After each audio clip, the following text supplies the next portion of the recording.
Bien-aimés frères et sœurs, je voudrais revenir encore une fois de plus sur le communiqué des États-Unis d'Amérique qui demande à ce que le Mali puisse organiser des élections dans l'immédiat, que Assimi Goïta puisse décider d'une date des élections, que Assimi Goïta puisse donner le pouvoir aux civils. Je vous ai dit déjà dans une vidéo précédente que les États-Unis n'ont aucun droit de donner des ordres à un État. Les États-Unis gouvernent, Joe Biden gouverne les États-Unis, ne gouverne pas l'Afrique, encore moins le Mali. Mais il faut comprendre pourquoi les États-Unis sont en train de faire ça. Pourquoi les États-Unis demandent à Assimi Goïta de organiser les élections le plus rapidement possible. Pourquoi? Je vous ai dit dans une vidéo que le fait qu'Assimi Goïta est allé prendre l'argent de la Banque mondiale et du FMI, c'est son malheur. Il est en train de créer lui-même son malheur. Il faut être honnête. L'argent de la Banque mondiale, l'argent du FMI, ce n'est pas de l'argent gratuit. Il y a un prix. On vous fait croire qu'on vous aide à vous développer, ce qui n'est jamais arrivé, parce que tous les pays africains sont aujourd'hui super endettés, au lieu d'être développés. Ça veut dire quoi? Ça veut dire que cet argent-là a un objectif précis. Soutenir le dollar, soutenir la supériorité américaine, soutenir l'armée américaine. Donc, tant que vous prenez l'argent des Occidentaux à travers la Banque mondiale et le FMI, les États-Unis ont le droit de dicter votre politique. Il faut le savoir. L'ingérence des États... Mais entre-temps, quand ils ne prenaient pas l'argent des États-Unis, de la Banque mondiale, du FMI, est-ce que vous avez entendu encore les États-Unis parler? Ils parlaient en cachette. Ils sont venus avec la Banque mondiale pour dire « Oh non, on va faire ceci. On vous donne là un prêt. » Si Assimi Goïta refuse là, s'il résiste là, vous allez voir, ils vont dire « Bon, remets notre argent dans l'immédiat. » Et il n'a pas l'argent dans l'immédiat, qu'est-ce qu'ils vont faire? Bon, nous on va intervenir parce que toi tu ne payes pas. Nous on va venir détruire tout ce que tu as créé. Voilà ce qui se passe. Que Assimi Goïta et le Premier ministre Choguel Kokala Maïga arrêtez d'aller demander de l'argent au FMI et à la Banque mondiale. Arrêtez. Arrêtez. C'est tellement ridicule que vous puissiez tomber tout le temps dans le même piège alors que vous savez que c'est cet argent-là qui est à l'origine des ingérences des États-Unis. Si vous voulez réussir, si vous voulez mener votre politique, vous voulez être souverain, vous voulez être indépendant, ne vous mêlez pas, ne vous rentrez pas dans leurs enjeux. Kabila a géré pendant 3 ans le Congo démocratique parce qu'il n'avait pas jamais pris une dette auprès du FMI et de la Banque mondiale. Depuis que maintenant, il n'y a même pas un mois que la Banque mondiale a signé des accords avec qui? Avec le Mali. Mais maintenant, voilà, regardez les conséquences. Pourquoi vous êtes là, vous vous plaignez toujours, hein, les Africains se plaignent toujours, alors que nous savons que les erreurs là, c'est nous-mêmes qui les commettons.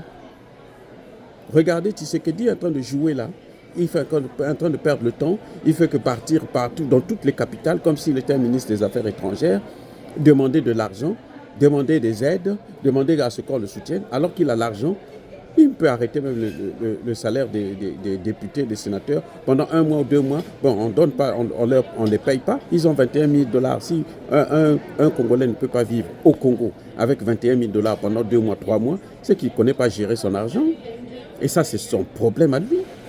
On peut reprendre, réquisitionner le salaire, même pendant 1 mois, de tous les députés, les hommes politiques, les ministres et autres, juste pour acheter des armes.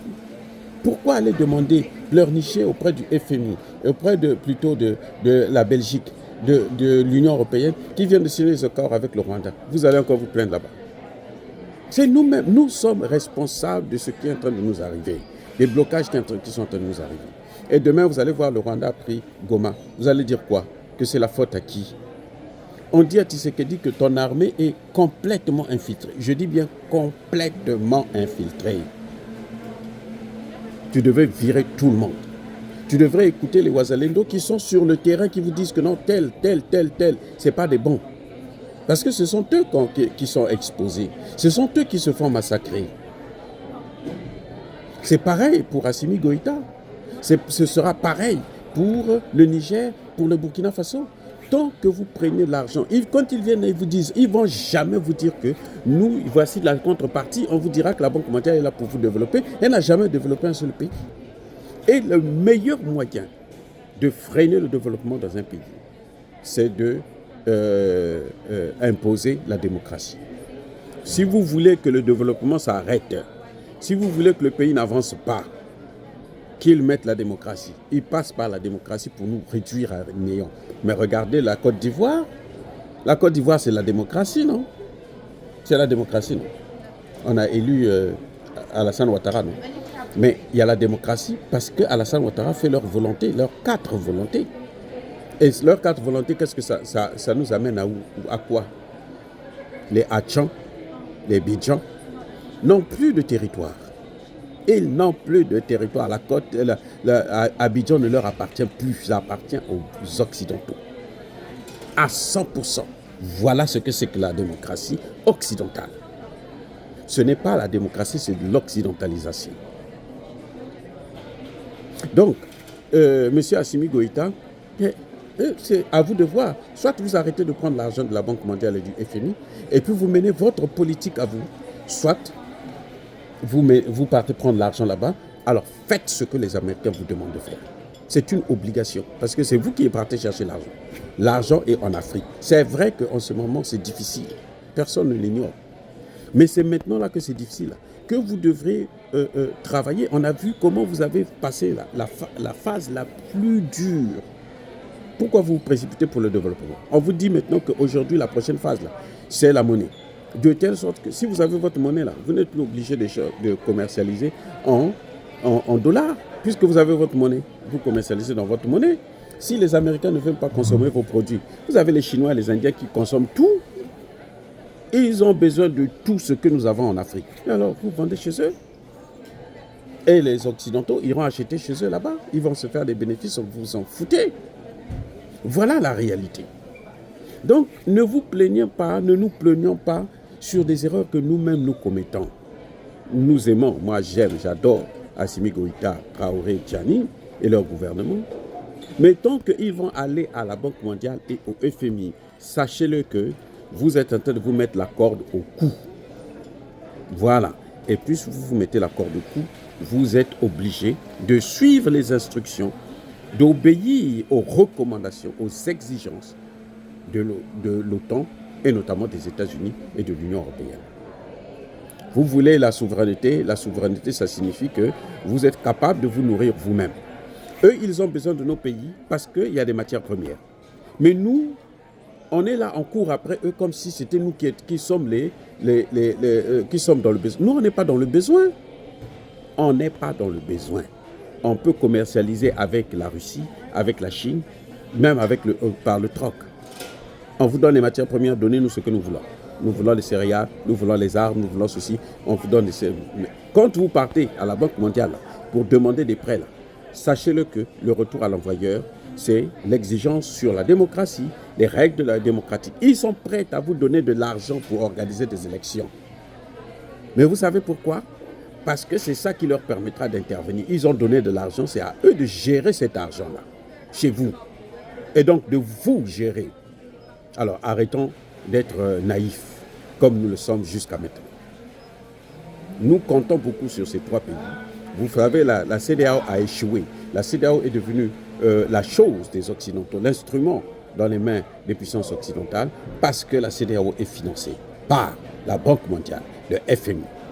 Parce que ceux qui donnent l'argent, qui déposent l'argent à la Banque mondiale, le FMI, là, ce qu'on appelle tirages spéciaux, là, on autorise à certains pays développés d'utiliser leur planche à billets pour vous donner de l'argent. Donc ce n'est pas de l'argent gratuit, c'est de l'argent que vous devrez rembourser, c'est de l'argent payé. Il faut comprendre ça d'une façon claire et nette. Plus vous allez vers eux, plus ils vont vous exiger la démocratie, plus vous êtes obligé de vous soumettre parce que vous avez pris leur argent. Alors que vous n'êtes pas obligé. Maintenant que les peuples sont en train de vous soutenir, là, c'est maintenant qu'il faut être, et les peuples sont résilients, c'est maintenant qu'il faut être dur avec ces gens, c'est maintenant qu'il faut s'éloigner. N'attendez pas que lorsque les peuples vont céder, parce qu'à un moment donné, ces populations seront fatiguées avec tout ça. Donc maintenant, allez vite, créez votre monnaie, changer, arrêter de demander de l'argent, souffrant parce que nous voulons que demain on soit libre. Mieux vaut être pauvre et libre que d'être riche et esclave. Le grand Sékou Touré nous a dit ça. Et c'est un principe fondamental. Dire cela, c'est inciter à la haine ou à la violence. Non. Yaba, colère, veille à malé. Mais encore une fois de plus, bien-aimés frères et sœurs, je persiste et je signe. Soyez bénis. Soyez abondamment bénis par le Dieu des Kémites et par nos ancêtres angélisés. Mais que tous ceux qui persécutent le continent africain, le piquent et le déstabilisent, qu'ils soient noirs, blancs, chinois, arabes, juifs, indiens ou qui qu'ils soient punis, maudits, foudroyés, neutralisés, écrasés, effacés par le Dieu des Kémites et par nos ancêtres angélisés. Vive l'Afrique éternelle, j'ai dit et j'assume.